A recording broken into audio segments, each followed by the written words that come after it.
이정현 살생부의 국힘 발칵, 망나니 칼춤 이야기도 나오고 배우가 누구냐는 이야기까지 막 나오는데, 지금 오세훈 서울시장이죠. 오세훈 서울시장에 대해서는 아직 오세훈 시장의 입장이 안 나오고 있습니다. 이게 발단이 된 게, 뭐 다른 여러 가지도 있지만은 오늘 그 파동이 일어난 발단은 오세훈이 상징적인 서울시장 후보로 공천 신청을 해야 되는데 2번이나 공천 신청을 하지 않았죠. 처음에 공천 신청을 하지 않으면서 목리를 부릴 때는 소위 말하는 노선 변경, 이 노선 변경이라는 것이 결국은 장동혁 그 대표 체제가 전륜을 하라는 그 요구였죠.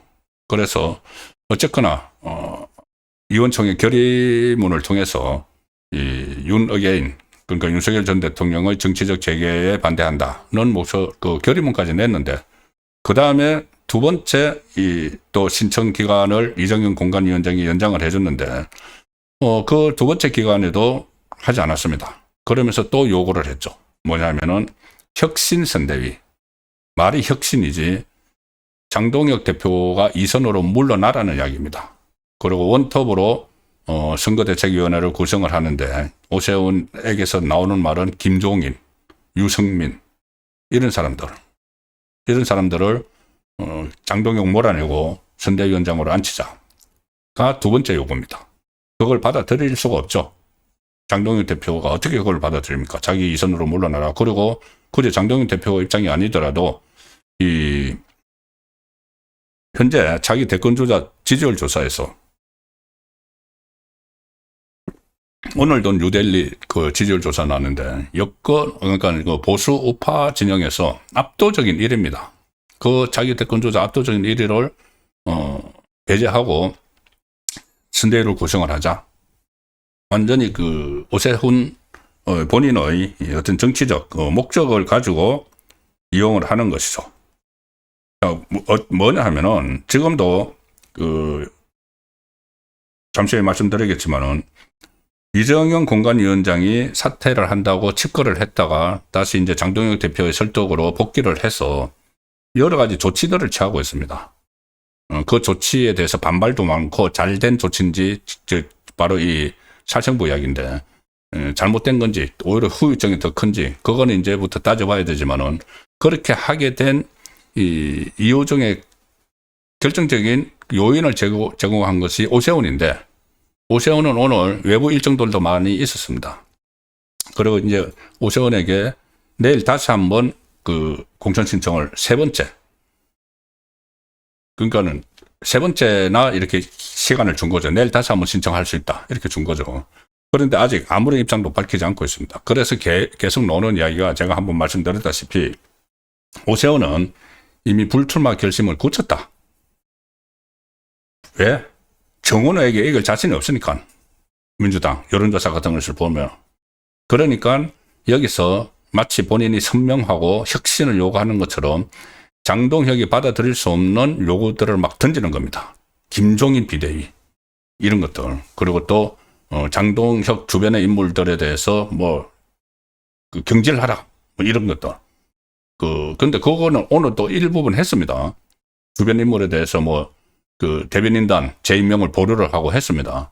그런데도 말을 안 하고 있죠, 오세훈은. 그래서 결국은 장동혁 대표가 이선으로 물러나지 않음으로 해서 혁신이 안 된다는 핑계를 대고 불출마 선언을 해서, 나중에 서울시장 불출마 선언을 하고, 그 다음에 선거가 지기를 기다려서 오세훈이 비대위원장이나 이런 식으로 당권을 잡으려고 하는 것 아니냐는 그 속셈이 있다고 제가 그 말씀을 드린 적이 있는데, 지금 방금 지금 김종인 전 비대위원장이 이런 말을 했네요. 방송에 나와서 오세훈이 공천을 신청하지 않고 당권을 노릴 가능성이 있다, 이렇게 이야기를 합니다. 제가 지금 조금 전에 했던 말하고, 그러니까 김종인도 그런 감을 느낀 거죠. 왜냐하면 김종인하고 오세훈이 얼마 전에 만났죠. 그런 상황에서 김종인도 공천 신청을 안 할 가능성이 있다. 뭐 이런 이야기가 나오기 시작을 하니까 이게 오세훈 발로 여러 가지 지금 파문이 일어나고 있고, 이거를 일단 물론 거기에 이제 이정현 공관위원장이 한 건 그 이유가 다는 아니지만은 여러 가지 공천을 컷오프를 하고 하는 과정에서 장동혁 대표하고 또 부딪힌 부분도 있는 것 같습니다. 근데 어쨌든 장동혁 대표가 만나서 정권을 다시 주기로 하고 복귀를 했는데, 오늘 복귀를 해서 여러 가지 파격적인 조치들을 취했죠. 이 조치들이 이 반발도 굉장히 심한데, 이게 어떻게 또 새로운 활동 요소가 될 가능성이 지금 상당히 높죠. 당사자들이 반발을 하기 때문에. 그래서 이 부분도 일단 전체적으로 보면 이렇습니다.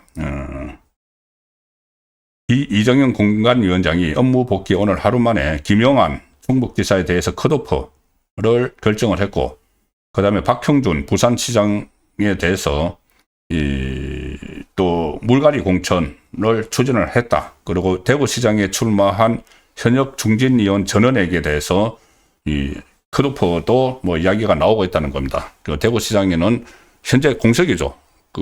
그러니까는 충북지사 김영환에 대해서는 컷오프를 시켜버렸고, 박형준 부산시장도 컷오프를 시켜야 된다고 하는데, 다른 이제 부산 쪽 의원들이나 다른 공관위원들이 반대를 해서 지금 파문이 일고 있고, 그 다음에 대구는 현역 시장이 없죠. 홍준표였는데 나가버렸죠. 그때 대선 출마한다고. 근데 거기에 5명의 현역 의원과 그 다음에 이재만 전 동구청장, 또 홍석준 전 의원, 그리고 이준숙 전 방통위원장 여러 명이 도전장을 던졌는데, 그 중에서 국민의힘 중진위원 3사람, 원내대표를 차례를 지낸 주호영, 추경호, 윤재호 이 3사람을 3선 이상, 4선 이상 컷오프 시키겠다는 그 이야기가 또 나와서, 또 당연히 당사자들은 반발하죠. 김영환 지사도 그렇고, 박형준 시장도 그렇고, 또 대구의 뭐 주호영이나 추경호, 윤재호 다 반발을 하고 있는, 자, 그런 상황으로 가고 있습니다. 자, 그래서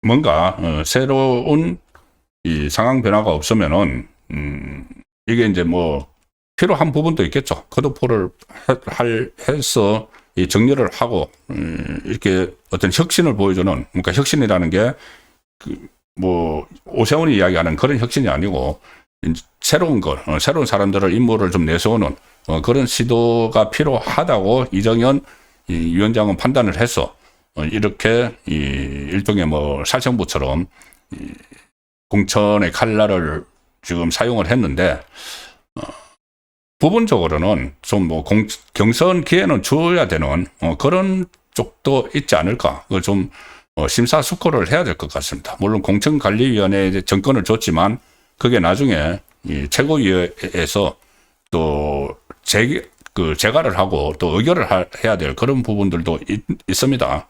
그래서 이거는 좀 더 각 지역마다 또 상황을 다르게 적용을 해서 이 판단을 해야 될 것 같은데, 무엇보다 지금 오세훈 서울시장 만약에 내일도 이렇게 공천 신청을 하지 않으면은 당연히 삼진 아웃해서 이제 더 이상 문을 닫아버려야 됩니다. 그러면은 이 상황에서 다른 쪽은 전부 다 희생을 하는데, 현역 시도지사들도 희생을 하는데, 본인이 어떤 특권을 가지고 있는 것처럼 3번이나 공천 신청에 응하지 않고, 그것은 결국 조금 전에 말씀드린 대로 김종인도 이야기한 것대로 다른 플랜이 있어서, 플랜 B가 있어서 그렇게 하는 것 아닌가는 지적을 받지 않을 수가 없는 것이죠.